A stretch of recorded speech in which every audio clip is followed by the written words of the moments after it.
Well, a very good morning, good evening, and good afternoon, ladies, gentlemen, boys, girls, whatever place it is you're tuned on to the Life Signatures Radio.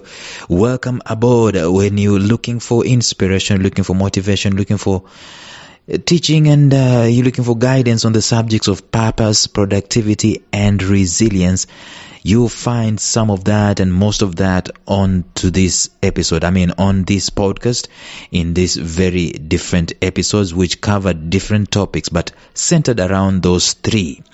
We do normally issue series of messages on a particular topic, and it takes quite a bit of time to go 360 around it. This is the Life Signatures podcast. If by the end of the episode today it messes you up, or it inspires you, it invigorates you, it helps you to be motivated one way or another, or it has taught you something, make sure that you share it with as many people as you can. Those of you who want to donate something, there is a donation link on the show notes, little show notes that are attached to this. We are connecting and continuing to talk about the subject matter which we started quite a while back. We started talking about personal blockades, and we've looked at 3 types of blockades, and we finished the 3rd one yesterday. Today we've got an opportunity to go into the 4th kind of a blockade. It is one of the most interesting. Stay tuned.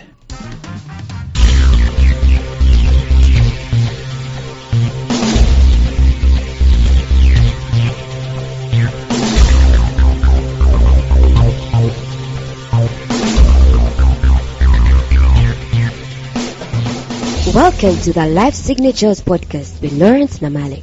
Lawrence is a life coach, author, and keynote speaker who loves to tackle different topics on purpose, productivity, and resilience. His mission in life is to awaken all your boundless possibilities available in you.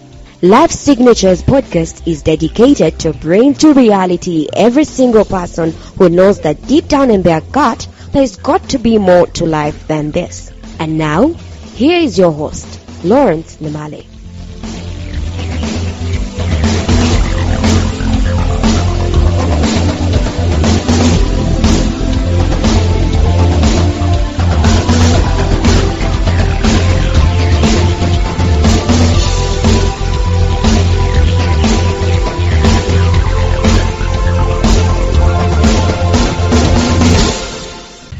Obviously, we've got to do a recap so that we can catch up to what we have been doing. But this recap, believe me, it is just a snippet. It is not the real deal. There is quite a lot of information, a lot of sharing that has gone into these episodes. We've talked a lot. There are very many episodes that I've gone through when talking about the past 3 pillars or the past 3 types of blockades. The first one is the mental blockade. We spent quite a bit of time talking about the mental blockade. And then we went on to the spiritual blockade, and we talked quite a bit about the spiritual blockade. And then yesterday we came to a close of the cultural blockade. The cultural blockade, which is a very, very big one. And I really do not want to start going back and sharing. I feel like I should go back and share, but I've already shared. So it is up to you to go back to the past several, maybe 7 or so episodes, and you can be able to learn a lot about the cultural blockades. So we're going to continue today, talking about the same thing. But when we're talking about the blockade, there's one common denominator that I'm going to talk about today. And of course, some of you who are smart, you've already figured out what that common denominator is. But for some very good reasons, and now a motivational speaker will call them excuses, I never got the opportunity to go into the university and graduate. I did not have time to derive how that came to be. Maybe 2 things I can just share with you though. I was one of the hungriest people you ever saw for knowledge. I still am hungry. But the second thing is that I was capable. There was hunger and there was capability. I'm an academician. I think I can thrive in academics, in some of the academics, humanities for the most part. So I was hungry and I was able, but I never had the chance. Little did I know that it will create a massive personal blockade in my life when it comes to self-perception even to date. But let me just tell you, there is a very big power when it comes to a blockade, a negative power. It's like a wall. And I've been sharing deeply on this subject over the past several episodes, maybe 10, 20 episodes of sort. And one of the scary things about a blockade is that it can exist and be in operation in our lives, and yet we are oblivious. We don't know it is there. Unconsciously, we don't know that we are standing on our own way of success. I mean, any blockade will automatically hinder you from reaching your potential. And by the way, when we talk about that from that particular angle, you see, it is possible for me to experience life, and I think I'm experiencing life to the fullest.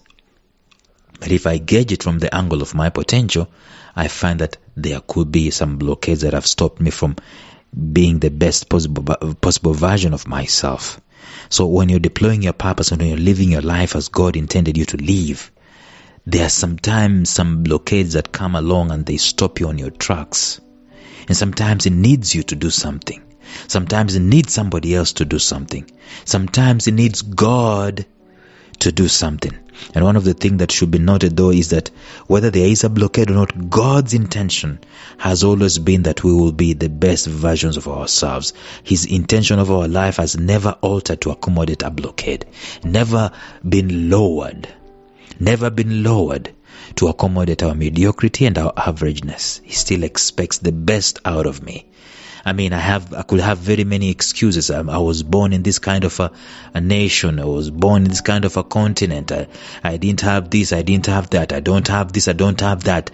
It still doesn't negate the fact that I am supposed to. God intends for me to live to the fullest of my personal glory. There's another series we talked about personal glory some time back.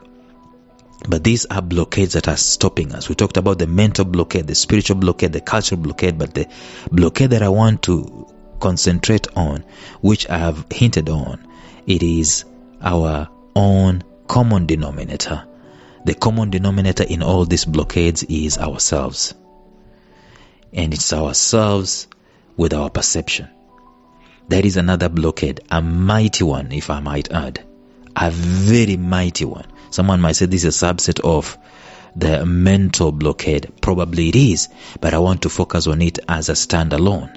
In today's podcast going forward, in the next 7 or so episodes, we're going to focus on that. And I want us to examine at length one of the most debilitating blockades you can ever experience.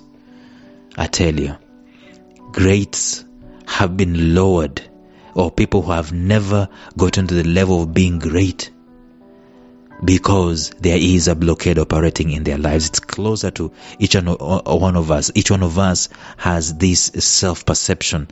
Each one of us has this self-perception. Some of us, it is strong. Others, it is very weak.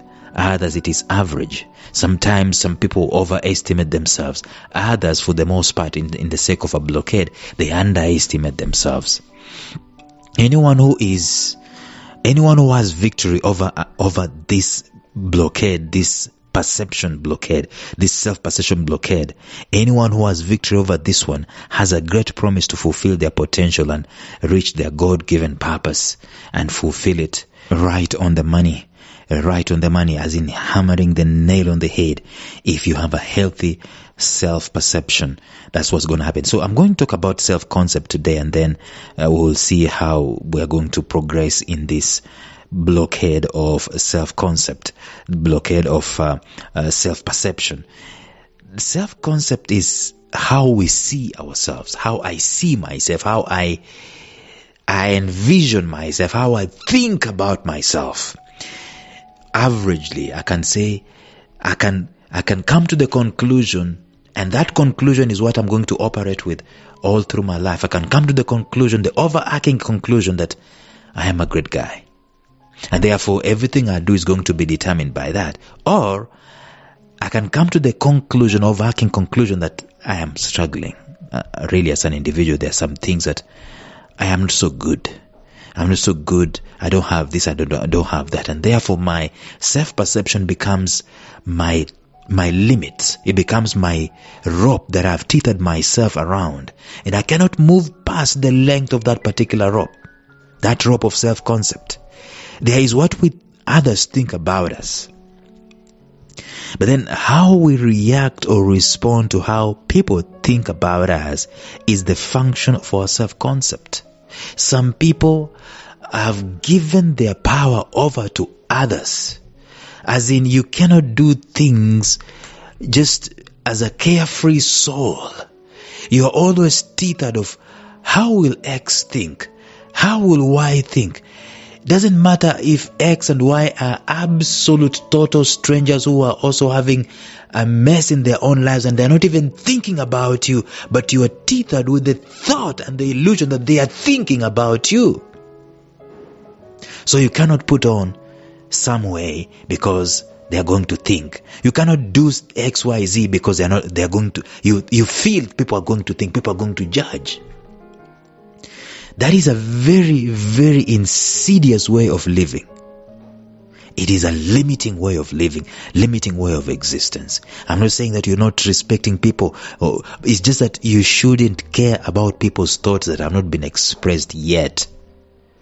And even if they do express their thoughts, who do you think they are? They ain't God. They are not your maker. Some of us, people have told us that our ideas are pathetic. And we've listened to them. And the people who have told us that our ideas are pathetic, they don't have ideas of their own. You know what I've come to realize? I've come to realize that the people who are progressing will not be the people who will pull you down. It is the people who are retrogressing, who don't have anything going on for themselves. They are the ones who look down on others because they want company. They want to bring you down to where they are. And there's this what we think others think about us. But then again, that is a function of how we healthily perceive ourselves, our healthy self-concept to begin with. If your self-concept is something that is healthy, you wouldn't even venture to make decisions in life depending on what you think other people think. You don't have time for that if you have a healthy self-concept. You don't have time to accommodate how someone is going to be frustrated when you make a particular decision, how someone is going to feel when you make a particular decision. It's your life. You have a healthy self-concept. And then there is what we think about ourselves in total, truth and estimation of our capacity, of our potential, and of our purpose. That's what I discussed initially. This kind of thinking is seldom affected by our failure to measure up to other people's standards. We don't care what you think. Of course, again, there is an element of people giving us feedback. It's totally different from me being tethered to what you will think. So you're going to think that, I'm going to imagine that you're going to think this. Therefore, I'm not going to do this podcast because you might think this. As you can imagine, I don't give a hoot. I've already done this podcast nearly 2,000 times. Therefore, if we are going to progress in this life and to be successful, the idea of our self-concept, our estimation of ourselves, becomes a very powerful blockade that we need to be aware of. And we need to rise up to the occasion and start taking care of that particular blockade. Perhaps one of the greatest quotes that I've already quoted in this series, and very many times in these episodes, is by Carter G. Woodson. He's talking about this idea of a self-concept, and he's deriving it from his book, The Miseducation of the Negro. He says that if you can control a man's thinking, you do not have to worry about his action. When you determine what a man shall think, you do not have to concern yourself about what he will do. If you make a man feel he is inferior, you do not have to compel him to accept an inferior status. He will seek it himself. If you make a man think that he is justly an outcast, you do not have to order him back to the back of the door. He will go there without being told, and if there is no door, his very nature will demand one. That is how powerful a self-concept is. So we're going to talk about these things. We're going to look at the several ways in which you can handle this idea of the self-concept in the next few episodes. But until then, bye-bye.